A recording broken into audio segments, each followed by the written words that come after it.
اللہ الرحمن الرحیم۔ ہم آپ کو مولانا عامر الاسلام کے آفیشیل چینل پر خوش آمدید۔ افضل اللہ، یہ تو بتائیں پیارے آقا، اللہ کے نزدیک سب سے محبوب ترین عمل کون سا ہے؟ تو پیارے مصطفیٰ فرماتے ہیں الصلاۃ علی وقتہا، کہ وقت کے اوپر نماز کو ادا کرنا یہ اللہ کو سب سے زیادہ محبوب ہے۔ پوچھتے ہیں یا رسول اللہ میرا ایک اور سوال بھی ہے۔ آقا پوچھتے ہیں بتاؤ کیا پوچھنا چاہتے ہو؟ عرض کرتے ہیں یا رسول اللہ اس کے بعد کون سا عمل سب سے زیادہ افضلیت کا عامل ہے؟ تو آقا فرماتے ہیں بر الوالدین، والدین کے ساتھ احسان کرنا یہ اللہ کو بہت پسند ہے۔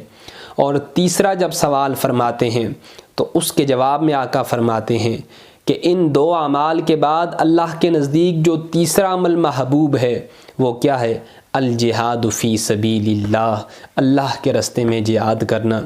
حضرت عبداللہ بن مسعود فرماتے ہیں کہ میں نے یہ تین ہی سوال پوچھے، اگر آقا کی بارگاہ میں اور سوال بھی پوچھتا رہتا تو آقا مجھے اور جوابات بھی عنایت فرماتے رہتے۔ کسی شاعر نے کیا خوب کہا، یہ ایک سجدہ جسے تو گراں سمجھتا ہے، یہ ایک سجدہ جسے تو گراں سمجھتا ہے، ہزار سجدوں سے دیتا ہے آدمی کو نجات۔ یہ نماز وہ واحد عبادت ہے جو ہر مسلمان پر، خواہ وہ ادنا ہے خواہ وہ اعلیٰ ہے، خواہ وہ امیر ہے خواہ وہ غریب ہے، خواہ وہ تندرست ہے خواہ وہ بیمار ہے، خواہ وہ سفر میں ہے خواہ وہ حضر میں ہے، اور اسی طرح خواہ وہ امن کی حالت میں خواہ وہ جنگ کی حالت میں، کسی صورت میں بھی نماز معاف نہیں ہے۔ کیا خوب کسی نے کہا، آ گیا عین لڑائی میں اگر وقت نماز، آ گیا عین لڑائی میں اگر وقت نماز، قبلہ رو ہو کے کھڑی ہو گئی قوم حجاز۔ ایک ہی صف میں کھڑے ہو گئے محمود و ایاز، نہ کوئی بندہ رہا نہ کوئی بندہ نواز، بندہ و صاحب و محتاج و غنی ایک ہوئے، تیرے دربار میں پہنچے تو سبھی ایک ہوئے۔ اللہ رب العزت کی بارگاہ میں جب پہنچتے ہیں تو شاہ اور گدا کا فرق مٹ جاتا ہے۔ اللہ اکبر۔ اللہ کے پیارے حبیب صلی اللہ علیہ وآلہ وسلم نے نماز کی کتنی تاکید فرمائی۔ اللہ اکبر۔ پیارے آقا فرماتے ہیں قرۃ عینی فی الصلاۃ، نماز میری آنکھوں کی ٹھنڈک ہے۔ جب نماز کا وقت ہوتا حضور پاک صلی اللہ علیہ وآلہ وسلم بلال حبشی کو جب اذان دینے کو حکم فرماتے تو کن الفاظ کے ساتھ فرماتے؟ ارحنا یا بلال، ارے بلال اٹھو نا، اٹھ کے ہماری آنکھوں کو ٹھنڈک، ہمارے سینے کو چین پہنچاؤ نا، اللہ کا نام اللہ کا ذکر بلند تو کرو تاکہ ہم اپنی نمازوں کو ادا کر سکیں۔ یاد رکھیے جو نمازیں پنجگانہ ادا کرتے ہیں ان کے اوپر اللہ کی رحمتوں کا نزول ہوتا ہے، اور جو بے نمازی ہوتے ہیں ان کے بارے میں کتنی سخت وعیدیں ہیں۔ اللہ اکبر۔ پیارے آقا صلی اللہ علیہ وآلہ وسلم نے ارشاد فرمایا جس بندے نے جان بوجھ کے نماز چھوڑ دی گویا اس نے کفر کیا۔ حضرت سلطان باہو رحمۃ اللہ تعالی علیہ بہت بڑے بزرگ ہیں، آپ فرماتے ہیں کہ وہ بندہ جو بے نمازی ہے وہ خنزیر سے بھی بدتر ہے۔ اور بڑے ہی مشہور و معروف بزرگ شیخ سعدی رحمۃ اللہ تعالی علیہ بے نمازی کے بارے میں ارشاد فرماتے ہیں کہ بے نمازی کو ادار نہ دو۔ لوگوں نے وجہ پوچھی کہ ہم اس کے ساتھ ادار لین دین معاملات کیوں نہ کریں؟ آپ نے فرمایا جو اللہ کا ادار ادا نہیں کر سکتا وہ تمہارا ادار کبھی بھی ادا نہیں کرے گا۔ اور اسی طرح بڑے مشہور و معروف بزرگ پیران پیر حضرت غوث سمدانی غوث پاک رحمۃ اللہ تعالی فرماتے ہیں بے نمازی اگر مر جائے اسے مسلمانوں کے قبرستان میں دفن بھی نہ کرو۔ اللہ اکبر۔ اتنی سخت وعیدیں ہیں ان لوگوں کے بارے میں جو نماز نہیں پڑھتے۔ قرآن نے ہمیں وہ منظر بھی بتایا کہ کل جب قیامت کا دن ہوگا ایک بندے کو گھسیٹ کے کھینچ کے جہنم کی طرف لے جایا جا رہا ہوگا، تو سوال کرنے والے سوال کریں گے ما سلککم فی سقر، ارے جہنم کی اس گہری کھائی سقر میں گر پڑنے والے یہ تو بتاؤ کون سی تیری ایسی بدعمالیاں تھیں، نافرمانیاں تھیں جس نے سب سے گہری گھاٹی اور وادی کے اندر تجھے لا پھینکا تو وہ کہے گا قالوا لم نک من المصلین، ارے لوگو اور تو کوئی گناہ نہیں تھے، اور تو اچھائیاں ہی اچھائیاں، نیکیاں ہی نیکیاں تھیں، لیکن جو سب سے بڑی عبادت اور جو سب سے رکن تھا نماز میں، اس کی ادائیگی نہیں کرتا تھا۔ تو سب سے پہلے قیامت میں جس چیز کے بارے میں سوال ہوگا وہ نماز ہوگی۔ جس کی نماز اچھی، اس کے بقیہ اعمال بھی اچھے ہو جائیں گے۔ اللہ اکبر۔ دیکھیں، یہ نماز وہ واحد عبادت ہے جو ہر ایک مسلمان مومن کے اوپر فرض کی گئی۔ اگر آپ کے پاس پیسے ہیں زکوٰۃ ادا کریں، صاحب استطاعت نہیں، شریعت آپ سے زکوٰۃ کا سوال نہیں کرتی۔ اگر آپ کے پاس پیسے ہیں آپ حج کریں، حج فرض ہے۔ اگر صاحب استطاعت ساری زندگی نہ ہوئے تو آپ سے حج کے بارے میں سوال نہیں ہوگا۔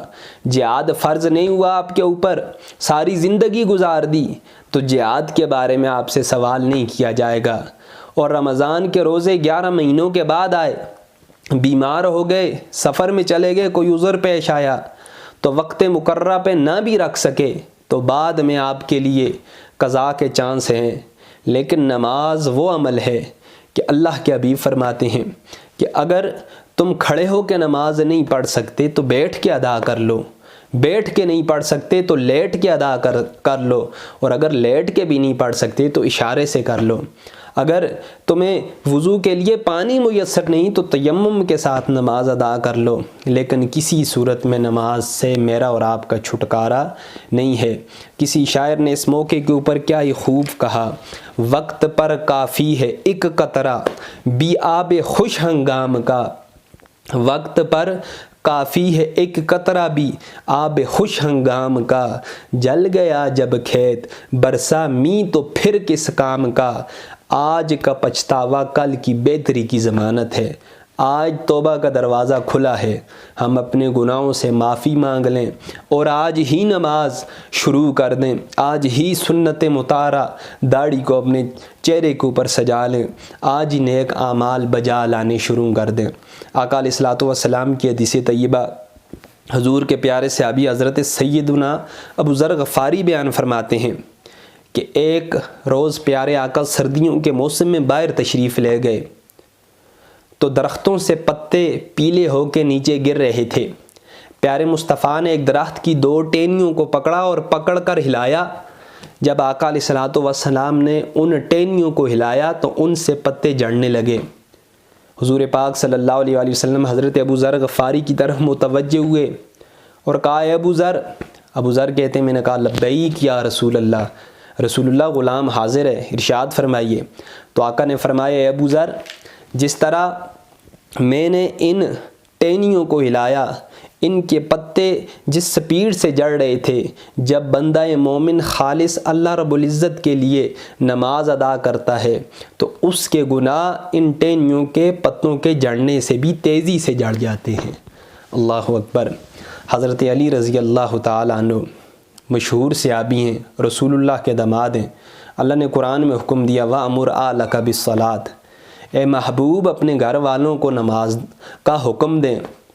مفسرین نے لکھا یہاں آل سے مراد بالخصوص آل بیت اطہار اور بالعموم امت محمدیہ صلی اللہ علیہ وسلم ہے۔ حضور جب بھی فجر کی نماز کے لیے تشریف لے جاتے تو مولا علی کو اور بی بی فاطمہ کو فجر کی نماز کے لیے اٹھایا کرتے تھے۔ شریعت نے ہمیں بھی یہی اصول بتا دیا کہ ہمیں خود بھی اور اپنے گھر والوں کی بھی نماز پڑھنے کی فکر کرنی چاہیے۔ اللہ اکبر۔ حضور پاک نے حضرت علی رضی اللہ تعالیٰ عنہ کو 3 کام کرنے کو حکم دیا کہ علی ان 3 کاموں میں تاخیر نہ کرنا۔ کہا یا رسول اللہ صلی اللہ علیہ وآلہ وسلم کون سے 3 کام؟ فرمایا نمبر 1، جب نماز کا وقت ہو جائے تو اس کے ادا میں تاخیر نہ کرنا۔ یا رسول اللہ دوسرا کون سا کام ہے؟ فرمایا جب جنازہ حاضر ہو جائے تو پھر اس کی نماز جنازہ ادا کر کے اس کی تدفین میں تاخیر نہ کرنا۔ اور تیسرے نمبر پر جب ایسی بیوہ جس کا ہم پلہ رشتہ مل جائے تو پھر اس کے نکاح میں تاخیر نہ کرنا۔ اور ایک اور روایت جو حضرت عبداللہ بن عمر بن عاص رضی اللہ تعالیٰ عنہ سے مروی ہے، آپ فرماتے ہیں آقا علیہ الصلوۃ والسلام نے ایک روز نماز کا ذکر کیا تو آپ نے کیا ارشاد فرمایا؟ تو آپ نے فرمایا وہ بندہ جو نماز کی پابندی کرے گا اس کے لیے 3 انعامات ہیں۔ یا رسول اللہ صلی اللہ علیہ وآلہ وسلم، اس کے لیے کون کون سے 3 انعامات ہیں؟ فرمایا پہلے نمبر کے اوپر اللہ پاک اس کو اس نماز کے صدقے ایک نور عطا کرے گا۔ یا رسول اللہ دوسرا انعام کیا؟ فرمایا یہ نماز اس کے ایمان کی دلیل ہے۔ یا رسول اللہ تیسرا اس کو کیا انعام ملے گا؟ فرمایا کل قیامت کے دن یہ نماز اس بندے کی بخشش کا ذریعہ بن جائے گی۔ اللہ اکبر۔ اور پھر بے نمازی کے لیے وعید کیا سنائی؟ فرمایا جو بندہ وقت مقررہ کے اوپر نماز ادا نہیں کرتا، سستی کرتا ہے، سب سے پہلے نہ یہ نماز اس کے لیے نور کا سبب ہوگی، دوسرے نمبر پہ نہ اس کے کامل ایمان کی دلیل ہوگی، اور تیسرے نمبر پہ نہ ہی اس کی بخشش کا ذریعہ اور وسیلہ بنے گی۔ اور ان کا حشر کن لوگوں کے ساتھ ہوگا؟ حدیث بیان کرتی ہے کہ اس کا حشر قارون کے ساتھ ہوگا، اس کا حشر فرعون، آمان اور عبداللہ بن ابی جیسے منافقین کے ساتھ اللہ اس بندے کا حشر فرمائیں گے جو نماز کی پابندی نہیں کرتا۔ تو یہ وہ واحد چیز ہے جو اللہ نے ہر مسلمان کے اوپر فرض کی ہے، اس سے کسی کو چھٹکارا نہیں۔ جو لوگ چاہتے ہیں ہمارے کام، ہمارے امور اپنے وقت کے اوپر سر انجام پا جائیں، ہمارے گھروں میں خیر و برکت کا نزول ہو، اللہ رب العزت ہم سے راضی ہو جائیں، تو وہ نماز کی پابندی کریں، کیونکہ اقبال نے کہا تھا یہ ایک سجدہ جسے تو گراں سمجھتا ہے، 1000 سجدوں سے دیتا ہے آدمی کو نجات۔ اللہ کی بارگاہ میں صبح اٹھ کے کیا گیا ایک سجدہ دن بھر لوگوں کے دروازوں کے اوپر ٹھوکریں کھانے سے انسان کو محفوظ کر دیتا ہے۔ ہمیں چاہیے کہ ہم خود بھی اور اپنے گھر والوں کو بھی نماز کی ادائیگی کی تلقین کریں، اور صحیح معنوں میں جس طرح اللہ کے حبیب نے اور خود اللہ نے قرآن میں حکم دیا اس طرح ہم نماز کی ادائیگی کریں۔ وَمَا عَلَيْنَا إِلَّا الْبَلَاغُ الْمُبِينُ۔